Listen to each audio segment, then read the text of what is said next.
Hi everybody, it's Andy from the SA Survival, and she's hiding from you. Sandra's here, and we have a project for us to do tonight, and we are going to install a silicone based stove jack in one of the sides of our Foxwing side that goes on the awning. The reason why we want to do this is because we want to put a stove, or a potbelly stove, however you want to call it, wood burning fireplace, inside of our awning system. We're going to do a stitch tonight, and we're going to cut a hole in it, mount it all up, and we can show you the finished product. So what is it? It is a silicone based, stop moving. I have to sew so you can wait. Silicone based stove jack with a flap, which is going to have a hole in it, and then the stove jack has Velcro around, and from there a cover. So the product we got is a stove jack cover from LiteOutdoors. It comes with a silicone based seal that's going to go between the wall and the stove jack, and then you have this cover which is velcroed to it, and this is a sil nylon, so it should be waterproof. So the sil nylon will stick over the top of the flap. This flap will protect the hole where the stove pipe comes through, and then this will be waterproof.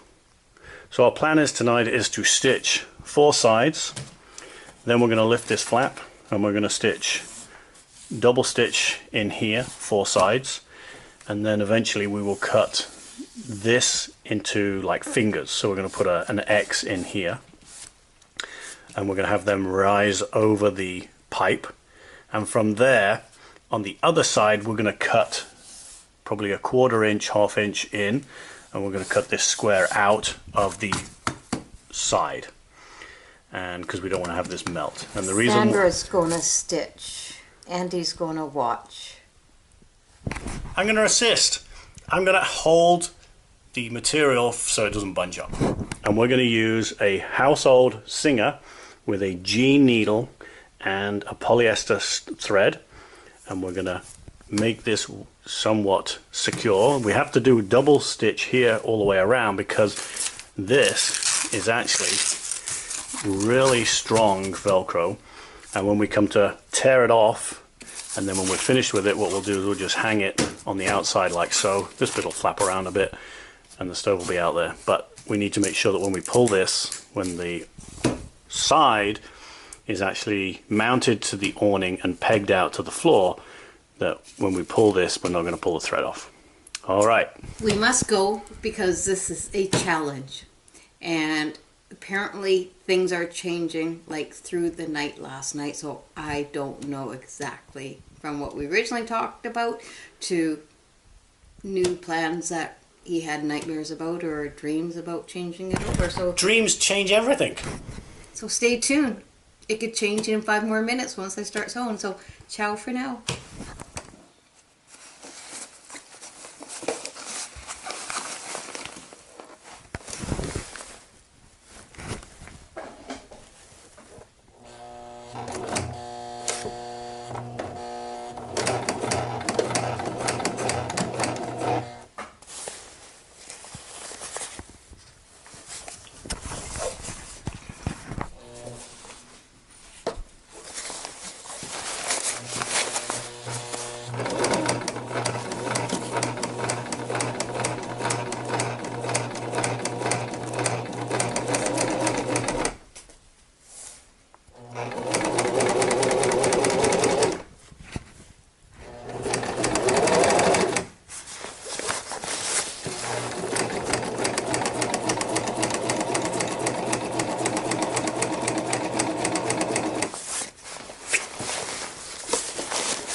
Don't pull.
2 hands, and that's why we had to pause the video, but we got it in. We're not quite finished yet. We're going to do another piece, and I'm going to show you what's happening. So we've got this all stitched on, and if we have a look at the other side, we've got to tidy up the loose ends because we literally just finished. We just got to add a little piece in here, and we're going to add a zigzag along here. Probably not the top because it's been stitched here. We're just going to zigzag down in here, and then we'll cut this section out of the wall, which will expose the silicone. And that is going to, because of the flap, we don't want to have it any further down here. So what we will do now is we're just going to zigzag along this line, and the hole, which is a 2 1/4 inch pipe, is just going to pop through here. And we're going to leave this. And the reason why we're going to do this to this one wall, as much as it's not a cheap wall, I have 5 walls and there's only 4 fittings on the awning. So what we're going to do is have 4 mounted up in cold weather scenarios with a stovepipe. Our 5th one actually is a modification that we did as well. It creates a half wall. And what it would be great is if Foxwing actually ran 5 sets of zippers, so that you can do one along the finishing side of your trailer. And I'll show you what I mean when we walk around the trailer when this is all done. Now we've done the zigzag all the way around. You can see this piece of material is actually going to stay in. It's going to be supportive. We're going to cut this out now. That will expose the silicone stove jack. And then all we're going to do on the stove jack is just sort of have a center hole and come down on a radius of 2 1/4 inches diameter.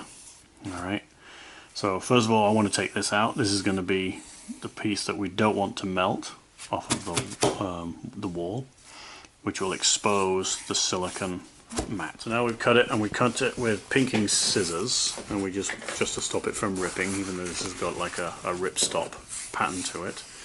And we're going to keep the pieces that we cut out, because they're in triangles, as patches, just so that we can, if we ever get a spark on here, or if it does tear in the future, we've got some sort of a patch that we can repair it with. But so far, looking really, really good.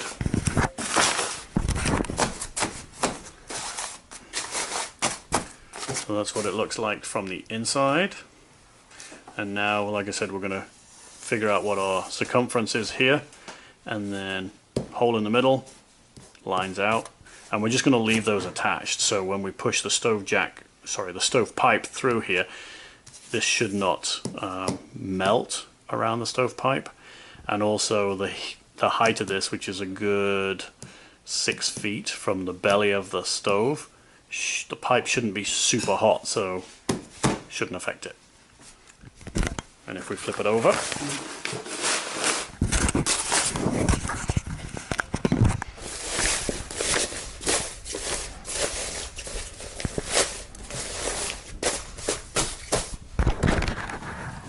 that's what we're left with. The flap that's going to cover the hole. And then when not in use, we have this piece here, which if I can do it one-handed, which will be fun. That sil nylon will go over the top and become a weather barrier. And again, one-handed.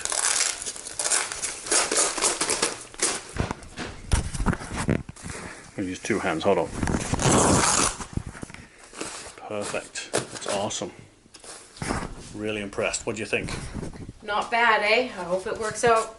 True test is coming. So, next trip that we go on, we are going to test out the stove, and yeah, we're going to cut out that silicone right now.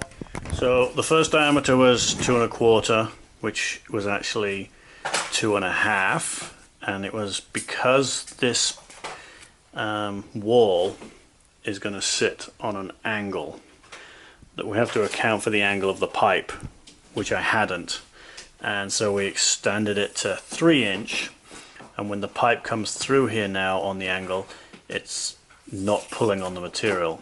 And then one other thing that we added was a Velcro strip on the inside, so so that when we roll it all the way up, and this doesn't sit then on the pipe. And the stove pipe being like this. So instead of the pipe coming out at 90 degrees, it's actually going to come out at closer probably to 45 degrees, and that's why we extended that circle. So the wall of the Temp will probably have an angle like this. The pipe will sit through, and as you can see, so the angle now will bring the potbelly stove out from the wall of the tent, and this can sit like so. Obviously they're not at the right height right now because I've just got one piece.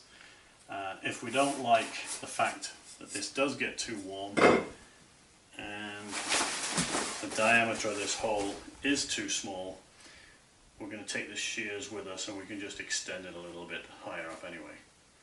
Because this is okay, because this is the waterproof seal, and then we have the silicone or the sil nylon piece, like I showed you earlier. It's just going to sit completely over it like that, and when it's hanging, it's going to look like that. The only options we had were grey or this green, so it doesn't quite match, but again, it works well enough for what we want to do for winter camping with an indoor stove. Next is to mount it to the trailer, and we'll go through it and we'll show you what it's like in its operation.